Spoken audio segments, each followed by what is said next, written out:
오늘 말씀은 빌립보서 2장 3절입니다. 빌립보서 2장 3절 아무 일에든지 다툼이나 허용으로 하지 말고 오직 겸손한 마음으로 각각 자기보다 남을 낮게 여기고 아무 일에든지 다툼이나 허용으로 하지 말고 오직 겸손한 마음으로 각각 자기보다 남을 낮게 여기고 공동체에서 분열을 일으키는 주 원인은 다툼이나 허용임을 확인했습니다. 다툼은 이기적인 야망입니다. 허용은 헛된 자부심입니다. 근거 없이 자기를 자랑하는 것이라 볼 수 있겠습니다. 다툼이나 허용은 모두 죄악된 본성에서 나왔습니다. 거듭나기 전에 옛 자아의 본성입니다. 그러나 거듭난 참자아, 우리 주님께서 주인된 참자아에서는 다툼이나 허용이 나올 수 없습니다. 사도 바울은 무슨 일이든 다툼이나 허용으로 하지 말라는 것을 강력히 권고하고 명령하고 나서 그 반대 것을 권고하고 명령하고 있습니다. 바로 겸손한 마음입니다. 다시 한번 읽겠습니다. 아무 일에든지 다툼이나 허용으로 하지 말고 오직 겸손한 마음으로 각각 자기보다 남을 낮게 여기고 오직 겸손한 마음으로 때로는 이 오직을 그러나로 이렇게 원어에는 나와 있습니다. 그러나 여러분은 겸손한 마음으로 각각 자기보다 남을 낮게 여기십시오. 이렇게 사도 바울은 권고하고 명령하고 있습니다. 겸손한 마음이 무엇이기에 공동체를 하나 되게 하는가? 겸손한 마음이 무엇이기에 다툼과 허용을 무기력하게 하는가? 살펴보도록 하겠습니다. 먼저 겸손은 하나님의 속성입니다. 예수 그리스도의 속성입니다. 빌립보서 2장 6절에서 8절 보면 그는 근본 하나님의 본체시나 하나님과 동등됨을 취할 것으로 여기지 아니하시고 오히려 자기를 비워 종의 형체를 가지사 사람들과 같이 되셨고 사람의 모양으로 나타나사 자기를 낮추시고 죽기까지 복종하셨으니 곧 십자가에 죽으심이라. 6, 7, 8절의 내용을 보면요. 예수 그리스도는 하나님의 본체, 하나님과 동등됨 이렇게 했습니다. 그런데 그것을 버리고 자기를 비해서 종의 형체를 가졌다고 했습니다. 사람의 모양으로 나타나셨다. 이 모든 것을 종합하면 겸손이라 이렇게 표현할 수 있겠습니다. 그리고 이 겸손의 이 뿌리는 사랑임을 알 수 있습니다. 하나님께서는 또 예수 그리스도께서는 겸손의 실체입니다. 근원이라고 볼 수 있겠습니다. 그래서 우리에게 겸손이 무엇인지 보여주셨어요. 5절에서는 너희는 이 마음을 가져라 했습니다. 예수 그리스도의 마음, 그 겸손을 가지라고 이렇게 하고 있는 것입니다. 그리고 이 겸손의 뿌리가 사랑이라고 했는데 사랑의 특성을 보면 겸손이 그대로 나옵니다. 고린도전서 13장 4, 5절입니다. 사랑은 오래 참고 사랑은 온유하며 시기하지 아니하며 사랑은 자랑하지 아니하며 교만하지 아니하며 무례히 행하지 아니하며 자기의 유익을 구하지 아니하며 성내지 아니하며 악한 것을 생각하지 아니하며 사랑은 오래 참고 온유하다고 했고요. 그 다음에 시기하지 아니하고 자랑하지 아니하며 교만하지 아니하며 여기에 나와 있는 이 내용은요. 조금 전에 했던 다툼이나 허용에 반대됩니다. 시기하는 것은 다툼 때문에 나오는 거예요. 자랑은 허용입니다. 교만하지 아니하며 이렇게 했습니다. 그러면 교만하지 아니하는 것, 교만은 같은 유고 교만하지 않은 것은 이거에 또 반대되는 것 이렇게 됩니다. 자기의 유익을 구하지 아니하며 자기의 유익을 구한다. 시기 다툼이 있을 때 자기 유익을 구합니다. 이기적인 마음에서 자기 유익을 구하는 것입니다. 그러니까 다툼이 일어나고 분쟁이 일어납니다. 사랑은 이 모든 것과 다른 차원. 겸손은 사랑에서 나온다. 사랑은 겸손의 뿌리이다. 이렇게 볼 수 있겠습니다. 사랑과 겸손은 같이 움직이는 핵심 요소이다. 이렇게 볼 수 있겠습니다. 이 겸손이 그러면 어떻게 형성되는 건가? 겸손이 하나님에서 나온 근원이라 했고 또 사랑이 뿌리라고 했습니다. 그렇다면 이 겸손이 형성되는 것이 어떻게 해서 형성되는 건가? 보면요. 겸손은 우리가 사람 대 사람으로 이렇게 알고 있습니다. 아닙니다. 겸손의 시작은 하나님과 나입니다. 하나님과 나와의 관계에서 그 겸손을 형성할 때 사람과 사람과의 관계에서 겸손을 실천할 수 있습니다. 순서가 이렇게 됩니다. 우리는 겸손하면 하나님을 이렇게 배제하고 나와 다른 이 관계에서 겸손을 행하는 것으로 알고 있습니다. 그것이 아니라 하나님과 나와의 관계 속에서 겸손은 시작합니다. 확인해 보겠습니다. 하나님께서는 절대 완전하십니다. 절대 완전하신 하나님 앞에 우리 인생을 보시기 바랍니다. 나입니다. 나. 얼마나 연약하고 얼마나 어리석고 얼마나 부패했는가. 제약된 본성을 가지고 있기 때문에 연약, 어리석음, 부패는 나의 실체입니다. 늘 간직하고 있습니다. 선한 것이라고는 찾아볼 수 없습니다. 이것이 하나님 앞에서의 나입니다. 겸손이라는 것은 이것을 인정하는 것입니다. 하나님은 절대 완전하신 분. 하나님 앞에 있는 나는 이렇게 연약한 존재. 이것이 겸손입니다. 그리고 이것을 인정하면서 하나님 앞에서 나를 낮추는 것. 그러니까 겸손은 무슨 특별한 것이 아닙니다. 하나님 앞에서 자연스럽게 형성되어야 할 태도라고 볼 수 있어요. 내가 어거지로 짜내고 하는 것이 아닙니다. 하나님 앞에서 나의 실체를 알면 자연스럽게 형성될 수밖에 없는 것이 겸손입니다. 이런 시작을 해서 한번 또 다른 내용을 보면요. 겸손에 다양한 표현이 있는데 겸손은 내 주장, 내 야망을 내려놓습니다. 다툼은 내 야망입니다. 그런데 겸손은 그 야망을 내려놓습니다. 그리고 무엇을 추구하냐면 주님의 뜻이 실현되도록 나는 그저 주님의 뜻에 순종하는 것. 이것이 겸손입니다. 그러니까 내게서 나올 수 있는 것은 주님의 뜻밖에 없어요. 주님의 속성밖에 없습니다. 이렇게 되니까 이기적인 야망, 그 경쟁심은 틈을 탈 수 없습니다. 내게서 나오는 것은 주님의 것밖에 없어요. 내가 주인이 되어서 내 마음대로 할 때는 모든 것이 내 것이 나옵니다. 그 연약한 부패한 속성 그것이 나올 수밖에 없어요. 주님이 주인 되어서 내 주장을 내려놓고 내 야망 내려놓고 주님의 뜻에 순종한다. 그러면 주님의 것이 다 나옵니다.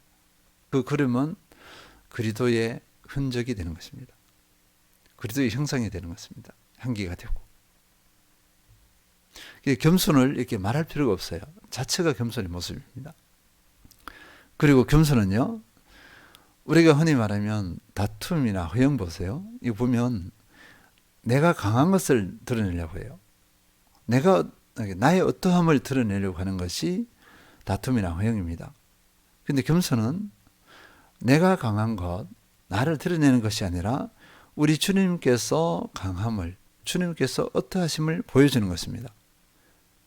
그러니까 허영이 틈을 탈 수가 없습니다. 내가 아니라 주님의 강함을 나타내기 때문에 허영은 이 태도 앞에서 무기력할 수밖에 없습니다. 다툼이나 허영이 막 살아난다. 이렇게 할 때는 어떻게 되는 거죠? 이런 태도를 가지지 않을 때 내가 딱 주인 뒤에서 내가 뭘 하겠다고 할 때 그때 허영, 다툼이 막 활기를 치기 시작합니다. 근데 내 자아가 딱 죽어서 내가 아니라 주님을 딱 드러내려고 할 때는 허영 다툼은 힘을 잃어요. 무기력합니다. 우리는 내 안에서 허영과 다툼이 무기력하게 해야 됩니다. 살아나게 해서는 안 됩니다. 이 개념들을 종합해 보면 겸손은 사랑과 함께 공동체를 하나 되게 하는 본질적인 요소입니다. 사도 바울은 이것을 알아서 이 겸손을 이렇게 강조한다고 볼 수 있습니다. 이제는 반대를 보겠습니다. 만약 겸손에 실패하게 되면 어떻게 될까? 교만이 난무하게 될 때 어떻게 될 것인가? 한번 확인해 봤으면 좋겠습니다. 교만은요, 모든 악의 근원입니다. 왜냐하면 사탄 마귀의 것이에요. 인류가 죄를 지을 시초 아담이 범죄할 때 죄를 짓게 된 핵심이 뭘까요? 교만입니다. 사탄 마귀가 하나님을 거역하게 된 계기가 뭘까요? 교만이에요. 하나님 같이 되려고, 하나님보다 높아지려고 한 그 교만입니다. 교만할 때 이기적인 야망이 돌출합니다. 교만할 때 허영이 돌출합니다. 겸손할 때는 이기적인 야망, 허영이 힘을 발휘하지 못합니다. 무기력하지만 교만할 때 이기적인 야망과 허영은 마음껏 할기를 치기 시작합니다. 감당을 못합니다. 스스로 제어할 수 있다고요? 어림도 없습니다. 사람은 그럴 힘이 없어요. 교만을 제어할 힘이 없고요. 교만 가운데 나오는 이기적인 야망과 허영을 제어할 힘이 없습니다. 잠언 13장 10절 보면 교만에서는 다툼만 일어날 뿐이라 권면을 듣는 자는 지혜가 있느니라. 그래서 교만에서는 다툼뿐입니다. 분열, 분쟁입니다. 공동체를 보시기 바랍니다. 사람들이, 이 공동체 구성원들이 겸손하다 그러면 그 공동체는 웃음꽃이 핍니다. 분쟁이 일어나지 않아요. 그 마음과 뜻을 잘 합합니다. 서로를 존중하고 아끼기 때문에 그렇습니다. 근데 교만한 사람 몇 사람만 있어 보세요. 그 공동체는 흔들려 버립니다. 뭐 절반이 교만하고 아니에요. 교만한 사람 몇 사람만 있어도 그 공동체는 막 흔들려 버립니다. 결국 교만은 패망의 선봉입니다. 잠언 16장 18절 교만은 패망의 선봉이요 거만한 마음은 넘어짐의 앞잡이니라. 그러면요, 하나님과의 관계에서 겸손이 형성되었을 때 사람과의 관계에서 나타나는 겸손의 모습이 어떤 것인가 이거예요. 그러면 내가 마음에 겸손이 형성됐습니다. 예수 그리스도의 겸손을 닮았어요. 내 내면에 형성되었습니다. 하나님이 어떻게 하심을 알고 나의 어떻게 하심을 알아요. 그러니까 자연스럽게 겸손이 형성되었습니다. 그러니까 내가 겸손해야지 아니에요. 그냥 겸손이 하나님 관계에서는 건강하다면 자동적으로 그냥 형성될 수밖에 없습니다. 형성됐을 때 사람과의 관계에서 어떻게 나타나냐 이것입니다. 이것이 뭐냐니까 나보다 남을 낮게 여기는 것입니다. 오늘 본문 보면요. 아무 일이든지 다툼이나 허용을 하지 말고 오직 겸손한 마음으로 각각 자기보다 남을 낮게 여기고 겸손한 마음으로 각각 자기보다 남을 낮게 여기고 이렇게 순수가 이렇게 됩니다. 왜 이렇게 표현했는지 우리가 충분히 이해할 수 있습니다. 내 안에 하나님과의 관계에서 겸손이 형성될 때 다른 사람과의 관계에서 겸손이 실천이 되는데 겸손의 실천의 모습이 보니까 나보다 남을 낮게 여기는 것입니다. 나보다 남을 낮게 여긴다는 것은요, 상대방과 비교를 해서 이 사람이 나보다 능력이 많네, 나보다 월등하네, 그렇게 해서 나보다 남을 낮게 여기는 것이 아닙니다. 비교가 아니라 그리스도 안에서 다른 이에요. 그 관점 때문에 그렇습니다. 나와 다른 이가 함께 그리스도 안에 있습니다. 그런데 그리스도께서는 그 사람을 사랑하고 존중해요. 나를 사랑하고 존중하듯이 그 사람도 사랑하고 존중합니다. 그 사람을 위해서 모든 것을 내놓으신 분이 예수 그리스도입니다. 그러니까 그 사람이 예수 그리스도께 얼마나 사랑을 받고 있어요? 하나님께 얼마나 사랑을 받고 있습니까? 이것이 눈을 뜨는 것입니다. 주님의 시야로 사랑하고 존중합니다. 나보다 남을 이렇게 여기는 것은, 다시 확인합니다. 나보다 남을 낮게 여기는 것은 이 태도에서도 자연스럽게 나올 수밖에 없습니다. 상대방을 경쟁자로 대하지 않습니다. 그리고 우월감으로 대하지 않아요. 내가 아무리 잘난 것이 많아도 우월감으로 대하지 않습니다. 그 우월감의 생각이 들지가 않아요. 비교의 마음이 들지 않습니다. 겸손은 이런 것입니다. 자연스러운 것이에요. 우리가 하나님 앞에서 나를 모르니까 이 겸손, 자연스러운 것을 다 거슬러 버립니다. 사탄마귀의 속성이, 어둠의 속성이, 교만이 툭 튀어나와서 나를 망가뜨리는 것입니다. 그리고 다른 일을 망가뜨리고 공동체를 망가뜨립니다. 이런 마음을 가진 사람은요, 그리스도 안에서 다른 사람을 바라볼 때는요, 그리스도의 몸된 지체로 봅니다. 그러니까 한 몸이잖아요. 한 몸인데, 한 몸이고 손과 손이 어떻게 비교합니까? 비교할 수 없잖아요. 그죠? 한 몸으로 인식하고 한 형제자매로 인식합니다. 그리고 한 가족으로 인식하죠. 형제 사이에서 쉽게 그렇게 비교하고 우월감을 가지고 가지 않습니다. 형제 자매들은 같이 자라면서 다 품어주고 안아두고 안고 오히려 약할 때 도와주려고 하지, 약한 형제 자매를 이렇게 업신여기고 판단하고 그래야 하지 않습니다. 만약에 친형제 자매인데 판단하고 우월감을 가진다 그러면 그 형제의 일을 모르는 사람이에요.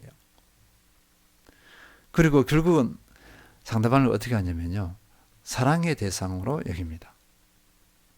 그러니까 비교, 우월감, 다툼, 허영, 이런 것이 나올 수가 없어요.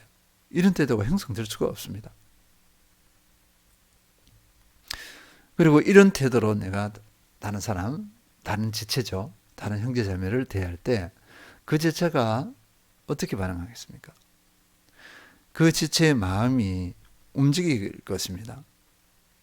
움직여서 혹 그 다른 지체가, 다른 형제자매가 다툼이나 허용으로 대할지라도 나의 그 모습을 보고 흔히 말하면 부끄러워하죠.